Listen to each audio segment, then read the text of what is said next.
Hi, welcome to Teaching Learning with Shweta. I'm Dr. Shweta and today I'm talking about null hypothesis.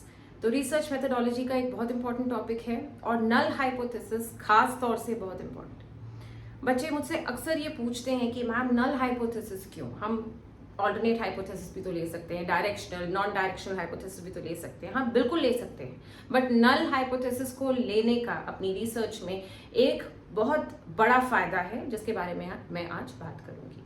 हम कोई भी काम करें, अगर हम कोई भी रिसर्च कर रहे हैं तो उसमें लोगों को रिसर्च करने से पहले ये नहीं लगना चाहिए कि ये कुछ प्रूव करना चाह रहे हैं या शी और he wants to make a point, because we need to prove it to others that we are doing research from a completely unbiased point of view and unbiased attitude। हम बिल्कुल किसी चीज को लेके biased नहीं है।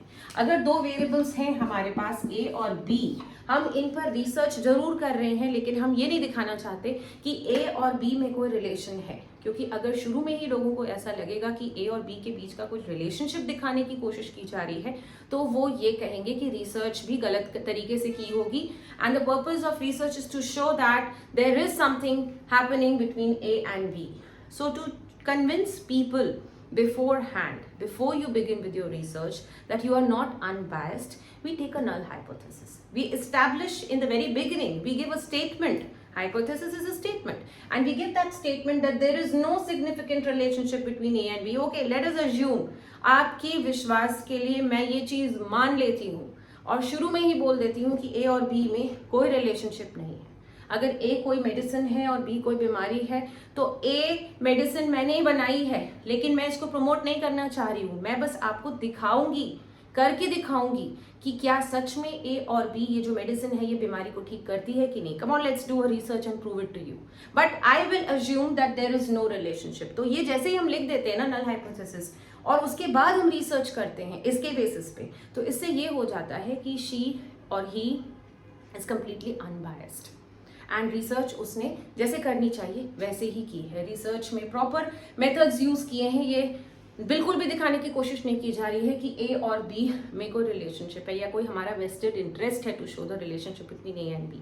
उसके बाद हम जब रिसर्च करेंगे, हम अपने मेथड्स अप्लाई करेंगे, स्टैटिस्टिक्स अप्लाई करेंगे, उसके बाद अगर ये हाइपोथेसिस रिजेक्ट हो जाती है तो अच्छी बात है, एक्सेप्ट हो जाती है तो अच्छी बात है। तो अगर ये हाइपोथेसिस रिजेक्ट हो जाती है, हाइपोथेसिस तो कह रही है कि कोई रिलेशनशिप नहीं है और रिजेक्ट हो गई, मतलब रिलेशनशिप है, मतलब प्रूव किया, हमने प्रूव करके बाकायदा दिखाया, स्टैट्स करके, सैम्पलिंग करके, मेथड्स लगा के हमने दिखाया कि ये रिजेक्ट हो रही है।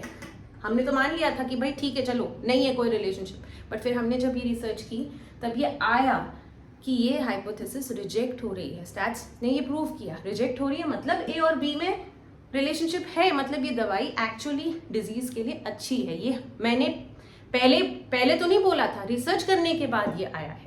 तो that is the importance of null hypothesis. और अगर रिजल्ट्स हमारे ऐसे आते हैं रिसर्च के दौरान कि ये हाइपोथेसिस एक्सेप्ट हो जाती है और एक्चुअली दवाई का डिजीज से कोई रिलेशनशिप नहीं है, दवाई खाने से डिजीज पे कुछ नहीं होगा, तो ठीक है, हमने मान लिया कि वो जो हमने दवाई आपको बना के दी है वो अच्छी नहीं है and I accept it and I don't promote that medicine.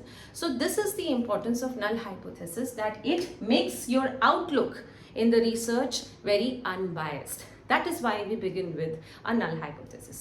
इसके बाद का जो वीडियो है उसमें मैं टाइप 1 एरर और टाइप 2 एरर बताऊंगी, बट उसको समझने के लिए it is very important to understand what a null hypothesis is.